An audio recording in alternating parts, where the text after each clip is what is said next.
Le pape François est de nouveau attendu en RDC le 31 janvier prochain pour une durée de 4 jours.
Bonsoir à tous et merci de nous rejoindre dans cette émission Foi et Raison.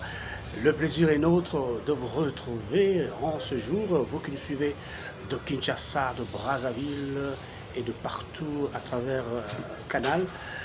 Je suis heureux de recevoir pour vous, monsieur l'abbé, Hubert Katawa, à qui je dis bonsoir. Bonsoir, monsieur Dani. Comment vous allez? Je me porte comme un charme. Waouh, c'est fantastique.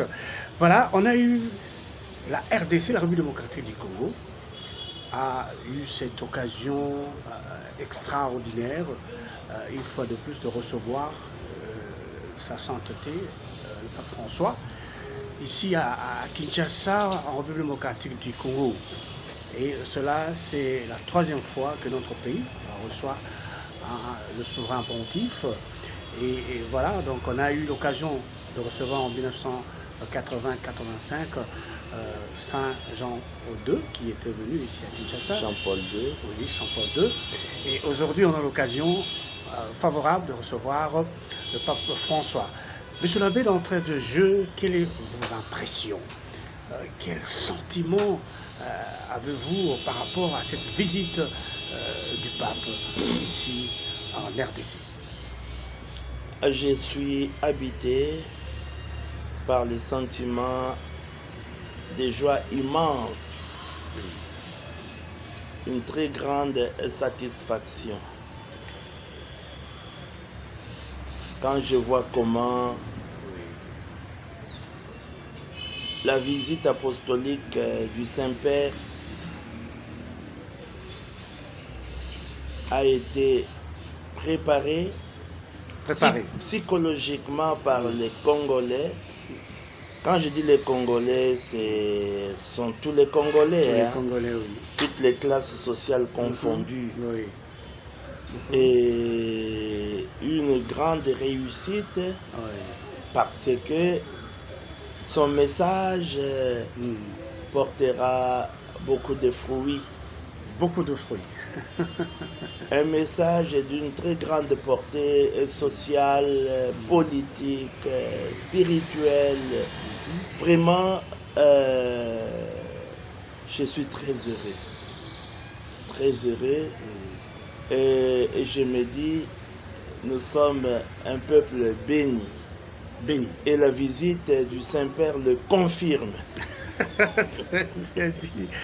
Monsieur l'abbé, voilà, donc un peuple béni, fait de cette visite du pape François ici en RDC. Voilà, il a eu plusieurs rencontres. Il a rencontré les autorités, le chef de l'État, il a rencontré les personnalités, les corps diplomatiques, il a rencontré les fidèles dans la messe, il a rencontré le jeune au stade, Les catéchistes. les catéchistes, l'autre côté de la cathédrale Notre-Dame du Congo, il a rencontré les œuvres caritatives, et il a rencontré aussi les évêques. Voilà, donc, et à chaque moment, il y a eu un message fort à toute cette catégorie de personnes. Alors, d'entrée de jeu, qu'est-ce que nous pouvons, qu'est-ce qui vous passe à l'esprit par rapport à ces temps? Il y a plusieurs leçons, plusieurs conseils et un homélie qui a répondu à une attente, parce que le peuple était meurtri, le peuple est en souffrance, et ce grand thème, tous réconciliés en Jésus-Christ. Voilà, monsieur l'abbé, je vous laisse le temps de déballer un peu en ce qui concerne la profondeur de cette visite. Voilà. On parle du 40e, Oui. 40e visite apostolique dans le monde. Hein. Dans le monde, oui. 5e en Afrique, Ok. mais 40e dans le monde. Ok. Mais 40e, c'est avec notre pays. Voilà. Oh, quelle coïncidence. Quelle coïncidence. 40. Ce n'est pas une coïncidence. Je dirais, c'est un signe des temps. C'est un message divin, Ok. comme le fils d'Israël. 40 ans dans le désert. Et le chiffre 40 40. a une très grande signification dans la Bible. Mais voilà, le pape qui nous arrive, le pape qui nous apporte la paix, parce que c'est un pèlerin, Oui, je dirais porteur de la paix de Dieu, La paix de Dieu. et qui nous rappelle aussi que la paix que le Christ a donnée, a apportée par sa naissance, elle est pour tous. Et cette paix n'est pas extérieure.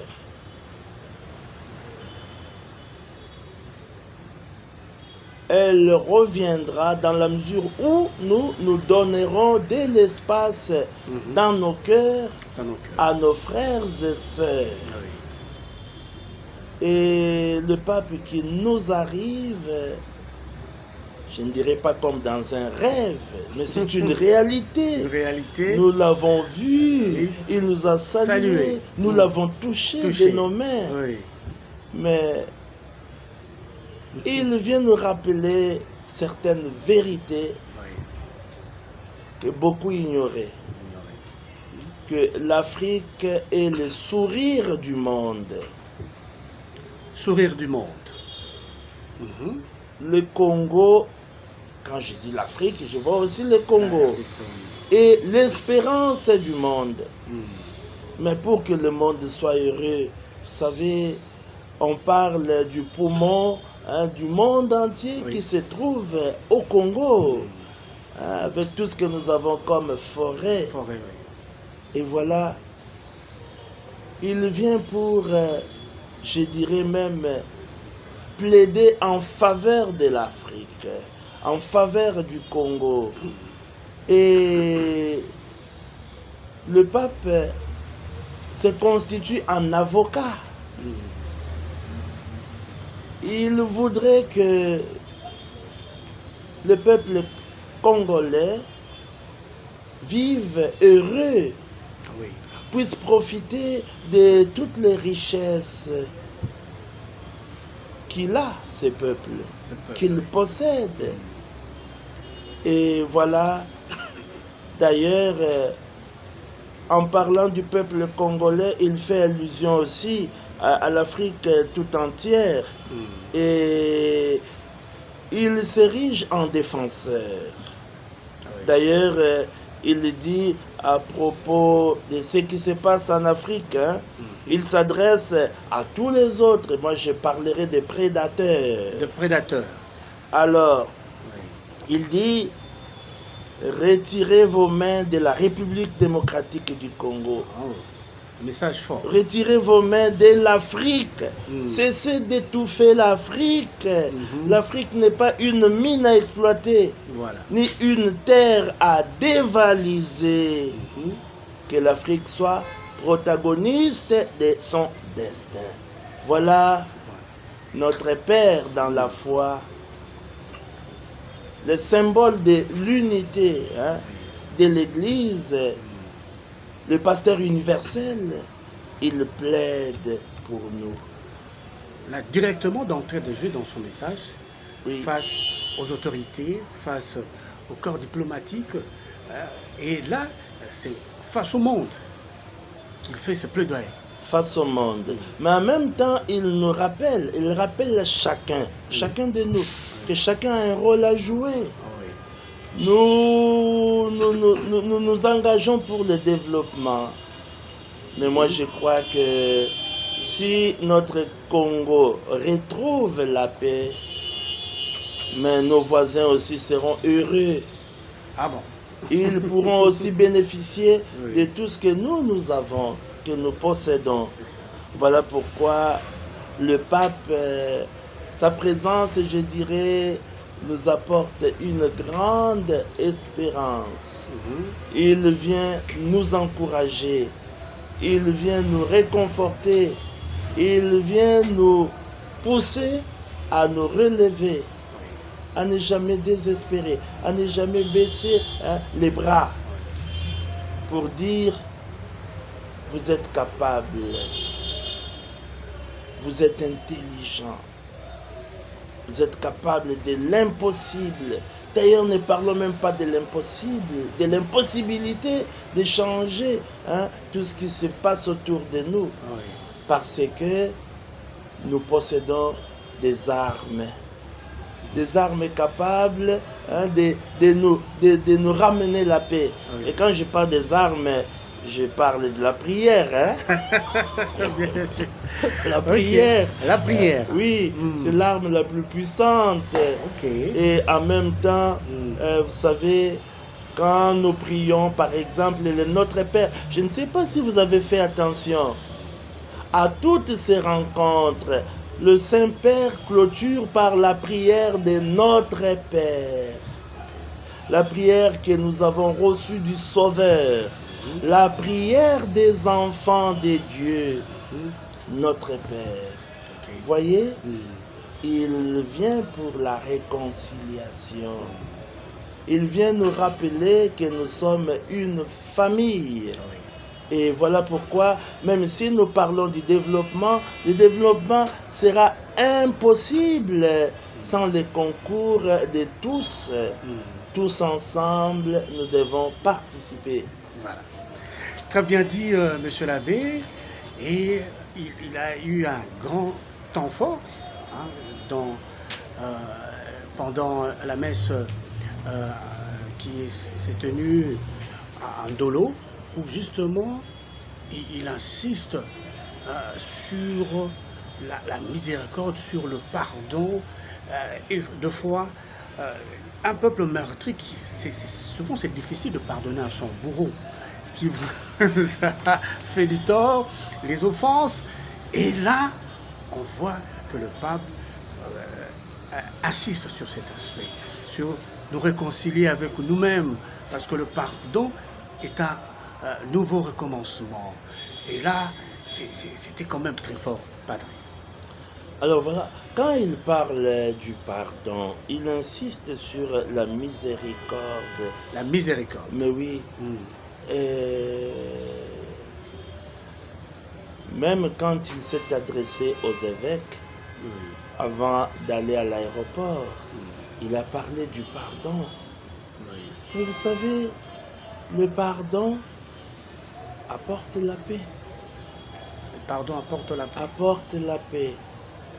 Le pardon brise ce cycle infernal de violence, de vengeance. Le pardon apporte la paix. Mais le pardon aussi, c'est signe de l'humilité. Mais on s'abaisse pour reconnaître ses torts et solliciter le pardon. Et en même temps aussi, si on est victime. Si on est victime, alors si on est victime, on doit avoir le courage de pardonner. D'ailleurs, il considère le peuple congolais comme un peuple courageux. Effectivement. Un peuple courageux. Un peuple dynamique. Un peuple qui a beaucoup souffert. Mais un peuple qui ne baisse pas les bras, un peuple qui, je dirais, n'abandonne pas le combat. Quand je dis le combat, c'est pour retrouver sa dignité. Vous savez, et c'est vrai, notre pays est tellement riche, et notre sous-sol est tellement riche, mais il considère le peuple congolais comme ces diamants les plus précieux. Ce n'est pas ce que nous avons dans notre sous-sol qui est tellement précieux, mais c'est le peuple. Et que le peuple doit, je dirais, se reprendre. Je dirais, doit prendre conscience de ce qu'il est. Il est tellement précieux, plus que ce que nous avons dans notre sous-sol. Donc, la dignité. Ne perdons jamais la dignité. Nous devons la retrouver, la reconquérir. Mais il y a aussi, quand nous parlons de la dignité, il y a aussi notre identité. Quand je dis l'identité, ce n'est pas l'identité chrétienne, mais je parlerai de l'identité humaine. Nous sommes tous égaux en nature humaine. Nous devons nous considérer comme des frères et sœurs. Nous devons bannir tout ce qui peut nous séparer les uns des autres. La discrimination. Nous devons éviter le tribalisme, le régionalisme. Nous considérer comme une communauté de frères et de sœurs. Comme une communauté de frères et de sœurs. Voilà le doux messager de la paix et ce qu'il nous laisse comme message. Comme message. Voilà, mesdames et messieurs, vous qui nous suivez de Kinshasa, de Brazzaville, aujourd'hui, nous revenons un peu sur la visite du Saint-Père ici en République démocratique du Congo et plusieurs rencontres pendant son séjour. Monsieur l'abbé, le souverain pontife, le pape François, a rencontré les jeunes. Il a rencontré les prêtres, religieux, diacres. Et si on prend le volet jeune, où il nous a fait un parallélisme effectivement sur la main. Où il revient sur la lutte contre la corruption, justement, que le jeune soit épris de cet aspect des choses. Et il est revenu sur la mondialité, là, quand il était avec les consacrés. Et voilà, de manière ramassée, Padre, ces deux temps forts, avec le jeûne et avec les consacrés. Voilà, avec le jeûne, le pape a considéré d'abord la jeunesse comme l'avenir de l'humanité. L'avenir de l'humanité. L'avenir de l'humanité. L'avenir, il dit d'ailleurs aux jeunes, l'avenir du pays est entre vos mains. Oui. L'avenir du pays est entre vos mains. Mais une façon de dire que vous avez une mission. Vous avez une mission. Mais pour réussir cette mission, qui est la mission de la jeunesse, que doit faire cette jeunesse? Oui. Alors cette jeunesse doit nourrir son âme de la prière. Elle doit nourrir son âme de la prière. Et nous savons, les apôtres avaient un jour dit à Jésus, apprends-nous à prier, Oui. comme Jean-Baptiste l'a fait, non, pour Oui. ses disciples. Oui. Mais le Christ a appris à prier à ses disciples. Oui. Et nous savons aussi, quand nous prions, nous chrétiens, catholiques, nous demandons au Père, mais par Jésus, Par Jésus-Christ. dans l'Esprit. Alors, il demande aux jeunes de se tourner vers le Christ. C'est le Christ qui est le modèle. Le modèle. C'est le Christ qui est le rassembleur. Et qu'il se tourne vers le Christ, non comme s'il était un être lointain. Le Christ n'est pas un être lointain. Le Christ n'est pas distant. Ce n'est pas, on ne peut pas avoir peur de lui. Mais qu'on se tourne vers le Christ comme l'ami Mais fidèle. La jeunesse a peur de l'avenir, de l'incertitude. Mais au fond, quand le pape dit cela, Oui. il montre aussi que c'est le Christ qui est l'avenir des jeunes. Ok. Quand on s'attache au Christ, quand on vit dans le Christ, on vit avec le Christ. Oui. Le Christ est comme le plus grand ami. Le Christ est comme, je dirais, celui qui connaît les jeunes, Oui. qui les aime à la folie. Oui, qui a même donné sa vie, qui les connaît. Et au fond, le Christ croit en la jeunesse. Il dit à chaque jeune, je crois en toi, je t'aime et je t'aimerai toujours. Ok. Et voilà, c'est l'ami fidèle, l'ami de chaque instant, l'ami de tous les jours. Alors quand on se tourne vers le Christ, ce n'est pas pour réciter des prières apprises par cœur. Quand on se tourne vers le Christ, c'est pour qu'on s'adresse à lui, qui est l'ami. Je dirais qui est ses frères, toujours présent. Toujours disponible. Disposé à nous écouter. Quand on lui parle, je dirais de tout et de rien, vous savez. De tout et de rien. D'ailleurs, le pape va plus loin en disant aux jeunes, mais à chaque jeune, toi jeune, parle au Christ, parle-lui de ton quartier, parle-lui de tes voisins, parle-lui de tes professeurs, parle-lui de tes compagnons, parle-lui de tes amis, de tes collègues, mais parle-lui de ton pays. Est-ce que les jeunes d'aujourd'hui, dans leurs prières, présentent-ils le pays au Christ pour dire nous t'offrons notre pays? Et moi comme prêtre d'ailleurs, tous les jours quand je célèbre la messe, quand je dis sur nous tous enfin, nous implorons ta bonté.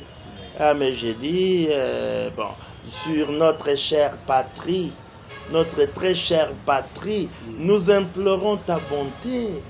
Alors il faut parler au Christ de notre pays. Voilà pourquoi le pape invite les jeunes à découvrir l'importance de la prière.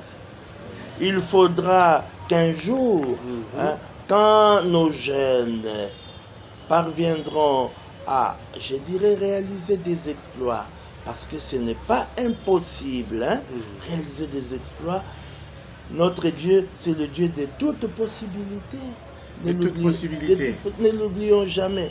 Alors, quand on leur posera la question, mais si vous êtes arrivé à tel résultat que tout le monde apprécie, quel est votre secret? Ah, j'ai choisi la prière comme mon secret. Ok. Une façon de dire, c'est ma rencontre avec le Christ. C'est le Christ que j'ai rencontré qui m'a donné la force. Son esprit m'a inspiré le bien à faire. Et c'est grâce au Christ. Je ne suis pas seul. Je suis avec le Christ et c'est lui qui me permet de réaliser cela. Donc la prière comme son secret, mais la prière aussi comme l'eau de son âme. La prière comme la seule arme que le jeune chaque jeune doit porter sur lui. Voyez, et considérer la prière aussi comme une compagne quotidienne des voyages. Une façon de dire, au fond, nous devons prier tous les jours. Tous les jours. Ah, voilà. Très bien dit, Padre. Et là, c'est un message fort qui nous donne espoir, qui nous donne les outils pour comprendre que il faut garder espoir. Monsieur l'abbé, dans ce rencontre, comme on l'a souligné dans la question, il a pu rencontrer les consacrés, les prêtres, les diacres, les religieux, les séminaristes. Et là, il est revenu sur le service, il est revenu sur être serviteur des autres, sur le don de soi. Voilà, c'était un moment fort où vous étiez vous-même présent à la cathédrale Notre-Dame du Congo. J'étais présent et je me souviens très bien de ces paroles fortes. Il parle de la mondanité.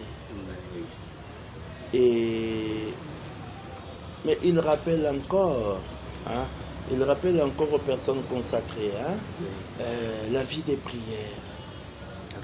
La vie des prières.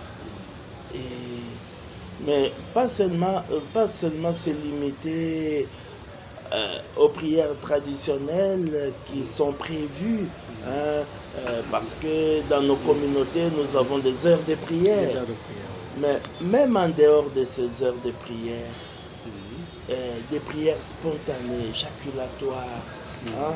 Donc, au fond, c'est tout cela qui nous soutiendra pour que nous prenions conscience de la mission qui est la nôtre. La mission qui est la nôtre, c'est de faire découvrir le Christ, de montrer, je dirais, d'être plutôt l'expression de la proximité du Christ. L'expression de la proximité. Oui, l'expression de la proximité du Christ. Et que notre peuple découvre que le Christ est là. Oui. Qu'il les aime à travers les personnes consacrées, dont la vie est réellement consacrée. Quand je dis réellement consacrée, cela signifie que c'est une vie de sacrifice pour les autres, une vie d'abnégation. Alors, et là, nous sommes invités, je dirais, à la sobriété. Nous sommes invités à une très grande générosité. Quand on est une personne consacrée, alors on est consacré à Dieu, mais pour ses frères et sœurs. On devient une offrande agréable à Dieu. Et voilà, la vie consacrée pour notre Saint-Père, c'est vraiment une vie qui brille dans le monde, une vie qui révèle le visage miséricordieux du Père.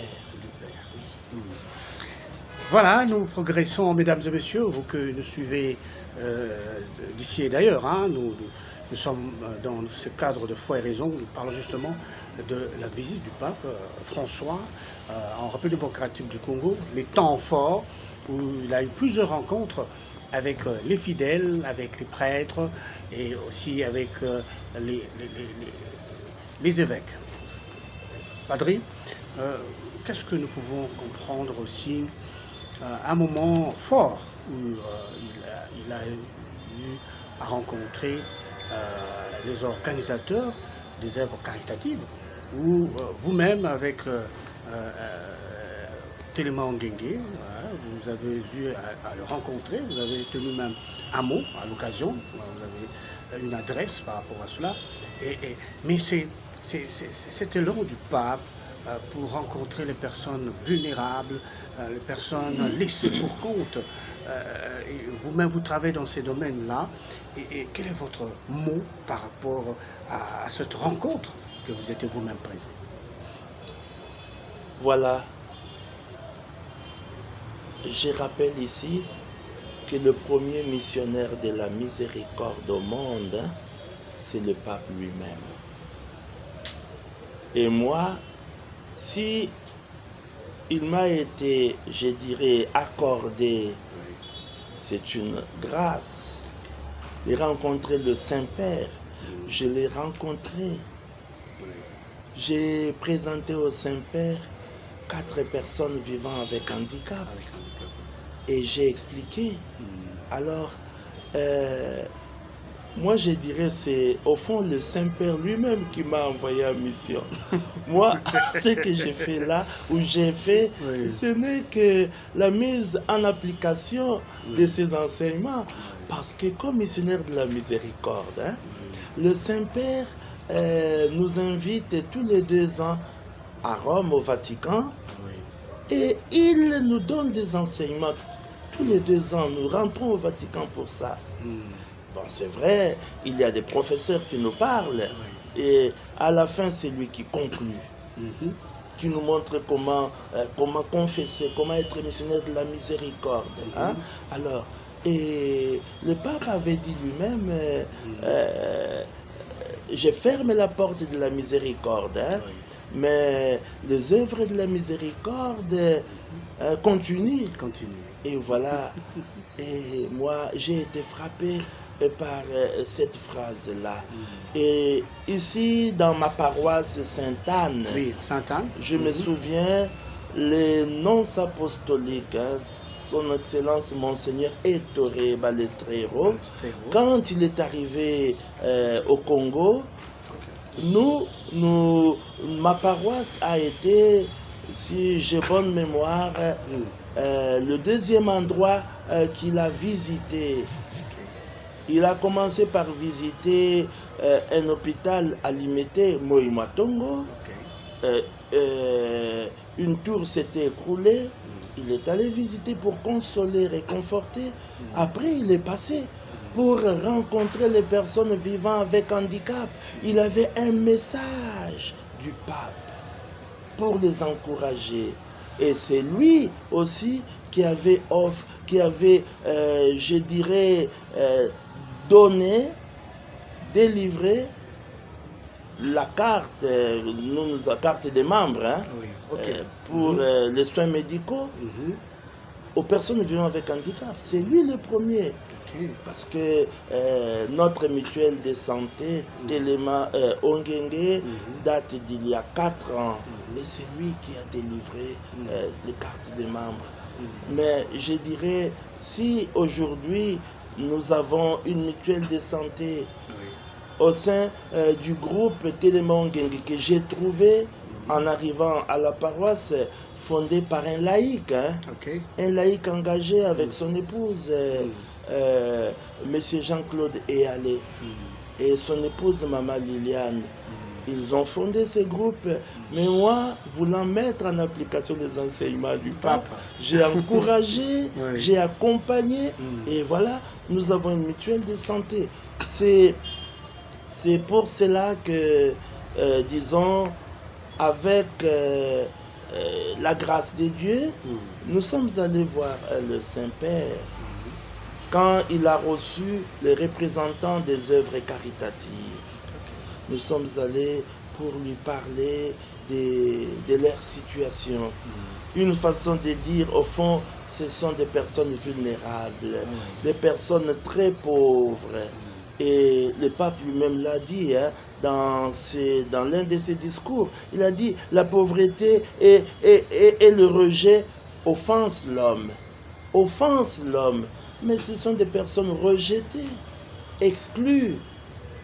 Et voilà, le pape nous a demandé de sortir, aller vers les périphéries, aller rejoindre les troupeaux.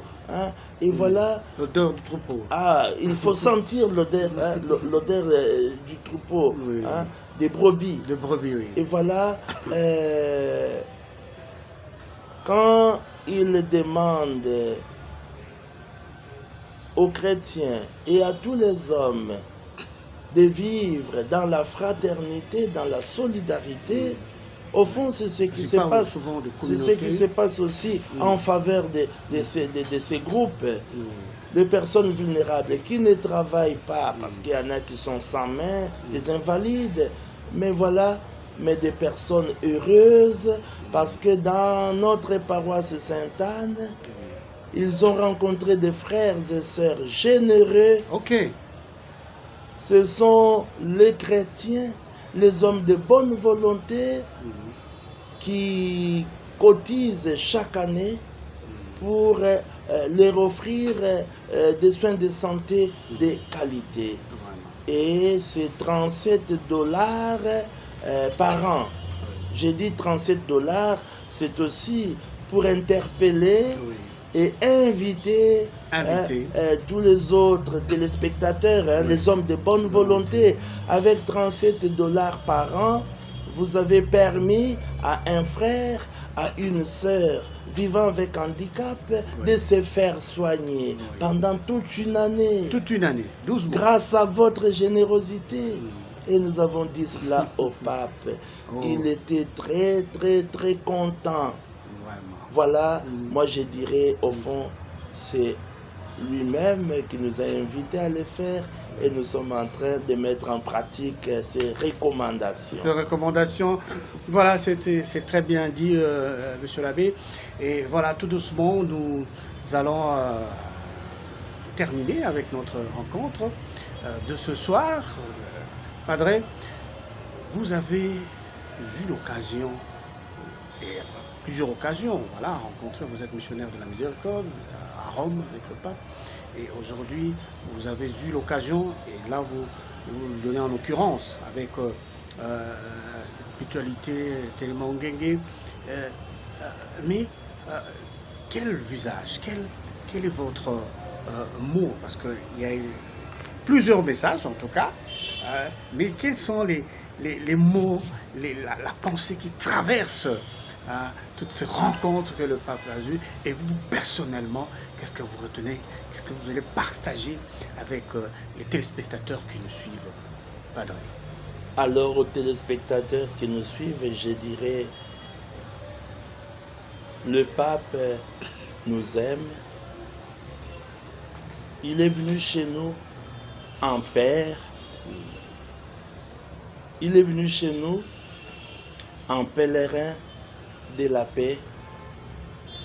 Il est venu pour nous réconforter, nous encourager et surtout, il est venu pour nous rappeler que nous sommes dotés des dons d'intelligence et que nous devons tout faire pour éviter la résignation.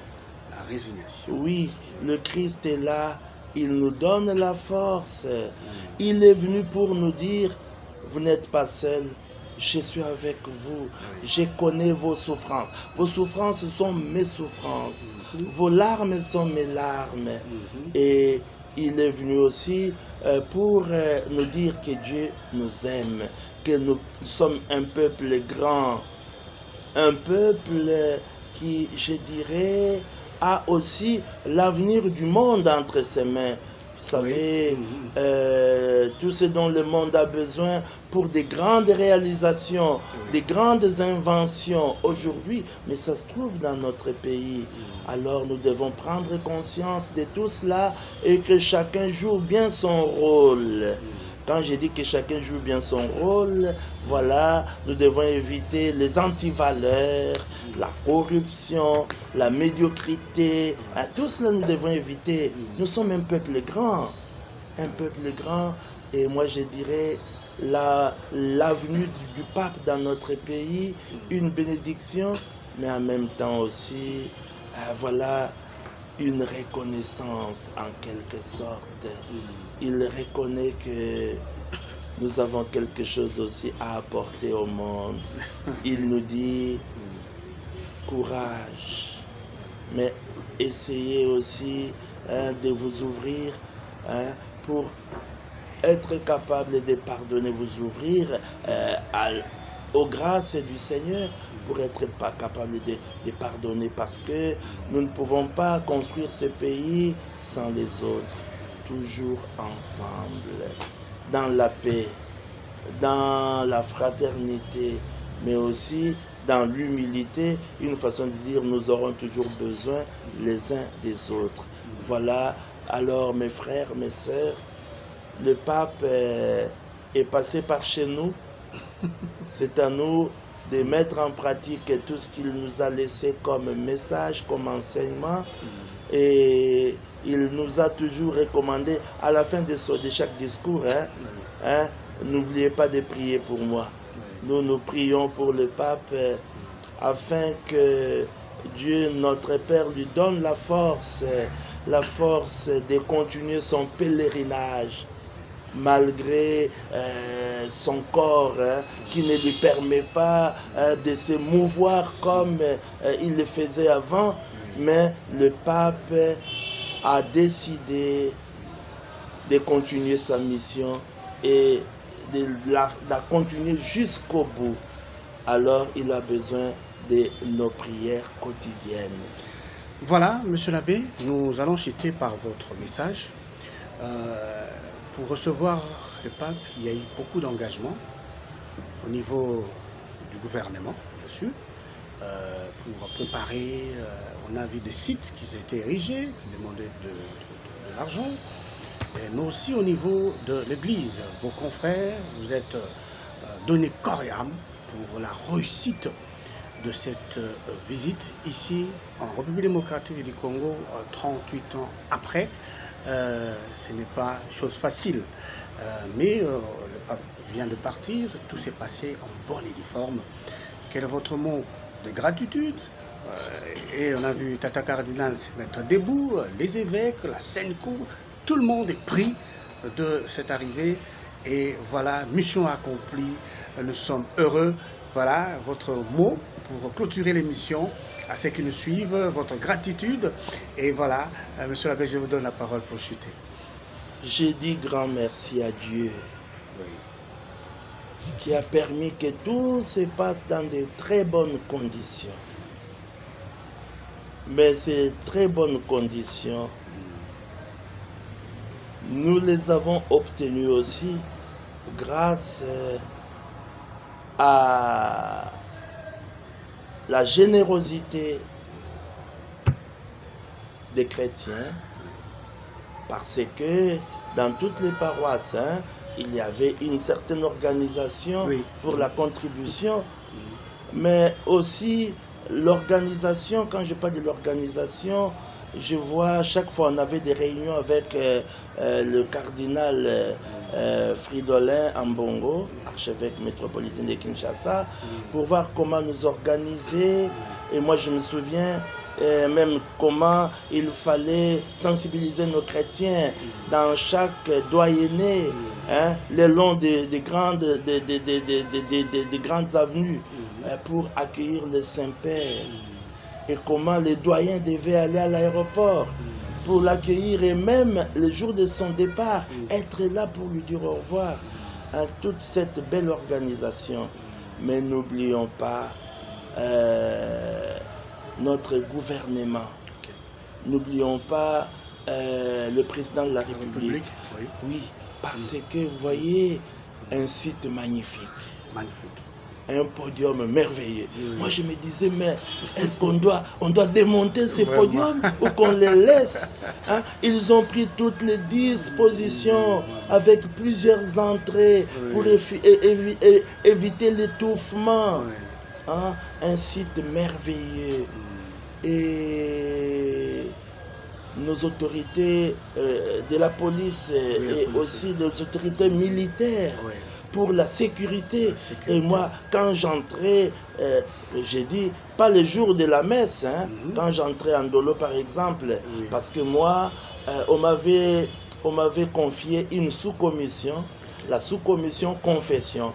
Il fallait que je puisse rassembler quelques prêtres, mais j'avais réussi à rassembler plus de 170 prêtres volontaires pour être là à la veillée toute la nuit. Hein? Alors,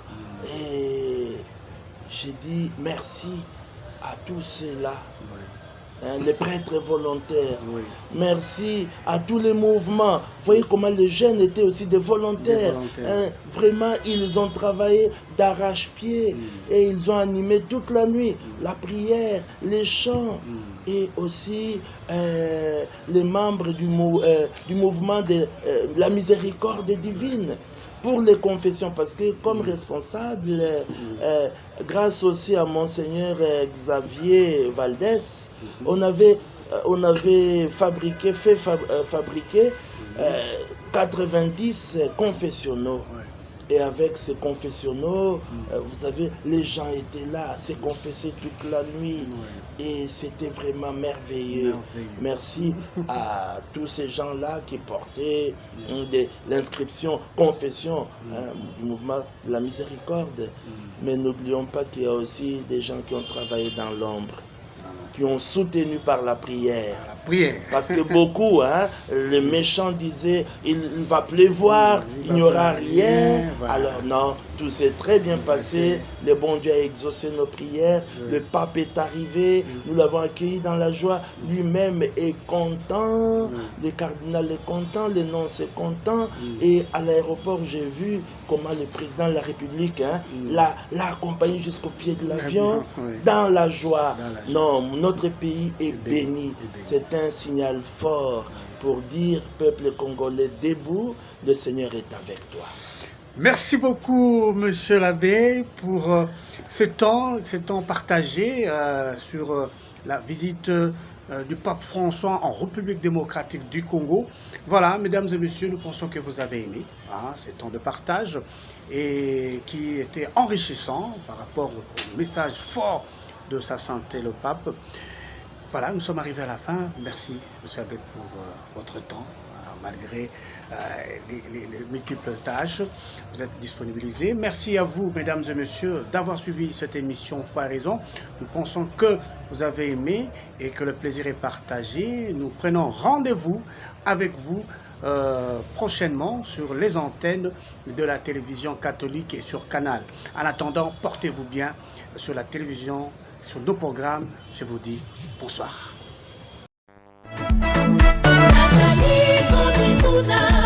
Okili na biso ezali kokili